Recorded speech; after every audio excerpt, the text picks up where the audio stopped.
Il y a quelques mois, j'étais au Costa Rica pour étudier la bioluminescence. J'ai tourné un épisode de ma série XP sur ma chaîne YouTube et j'ai rencontré 3 de mes abonnés, Emilien, Léo et Lucas, qui font le tour du monde en voilier. Ils m'ont emmené dans un des endroits les plus isolés d'Amérique centrale, c'est un endroit qui s'appelle le golfe de Dulce, pour y observer des dinoflagellés, donc des algues bioluminescentes. Aujourd'hui, sur la chaîne YouTube du groupe Berkem, je vais vous faire découvrir la chimie qui se cache derrière la bioluminescence. Allez, c'est parti! Et ça y est, la nuit est tombée, on a dîné et je crois qu'il est temps d'aller vérifier si on a des algues bioluminescentes.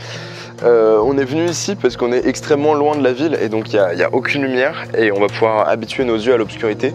Et aussi parce que ce golfe, le golfe Dulce, est extrêmement réputé pour les algues bioluminescentes. Les algues bioluminescentes, elles sont capables d'avoir un cycle circadien, ça veut dire qu'elles savent quand est-ce que c'est le jour ou la nuit, et au fur et à mesure de la nuit, elles produisent de plus en plus de bioluminescence. Du coup, on a attendu un petit peu et c'est le grand moment. On va voir si on va arriver à avoir de la bioluminescence. On n'est pas tout à fait sûr, mais on a vraiment vu 2 yeux qui sortaient de l'eau.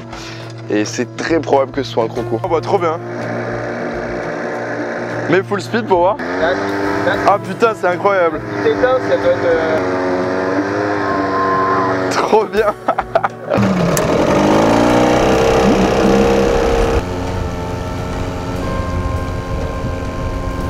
Pour comprendre, il faut commencer par s'intéresser à la réaction chimique qui permet la bioluminescence. Dans les cellules des organismes bioluminescents, on trouve 2 ingrédients clés.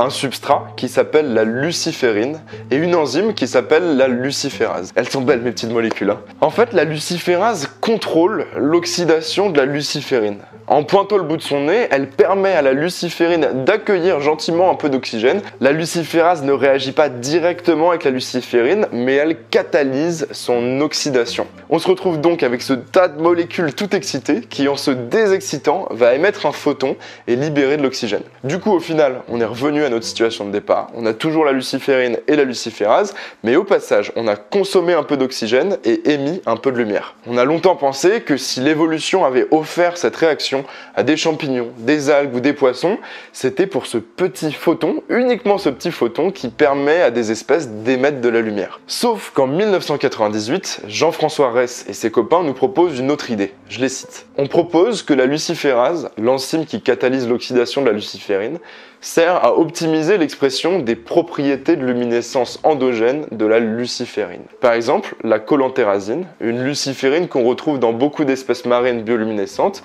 a de fortes propriétés antioxydantes parce qu'elle réagit fortement avec les dérivés de l'oxygène comme les ions O2- ou les peroxydes.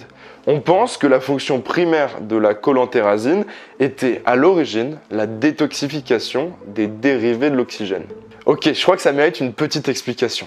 En fait, dans l'océan, à faible profondeur, il existe des dérivés de l'oxygène qui en sont très proches, mais qui sont toxiques. C'est un peu des sosies maléfiques de l'oxygène. L'idée de Ress, c'est que cette longue chaîne de réaction sert avant tout à détoxifier les cellules de ces méchants sosies de l'oxygène.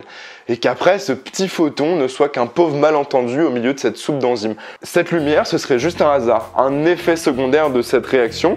L'effet primaire, l'effet recherché, ce serait de détoxifier la cellule de ces dérivés de l'oxygène. Enfin, en tout cas, ils pensent que c'est pour ça que cette réaction est apparue chez les espèces marines, mais uniquement au départ. Après, plus tard, les espèces ont trouvé d'autres utilités à cette lumière, pour se camoufler, pour communiquer, etc. Mais au départ, c'était pas pour ça.